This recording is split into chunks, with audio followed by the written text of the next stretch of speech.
presidente del gruppo editoriale Nord-Est Multimedia Enrico Marchi, manda questo ricordo e questo saluto di Gianpietro Benedetti. Gianpietro Benedetti aveva una straordinaria capacità di fare sintesi che, unita a un formidabile intuito, rendeva impressionante l'abilità delle sue decisioni e le sue azioni. Un leader a tutto tondo, capace di farsi carico, di rappresentare comunità intese come luoghi di lavoro o come territori. E così per me è stato naturale, appena avviato il progetto NEM, pensare a lui. Con questa attitudine e brillantezza di pensiero, infatti, è stato tra i primi ad accogliere l'importanza storica del gesto di Gedi, intenzionato a cedere i 6 quotidiani tra il Veneto e il Friuli Venezia Giulia.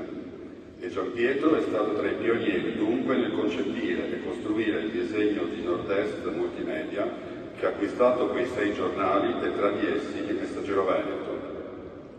In NEM Gianpietro si è ritrovato con un gruppo di imprenditori animati dal suo stesso spirito, dare voce autorevole e indipendente al suo amatissimo Friuli e più in generale al Triveneto.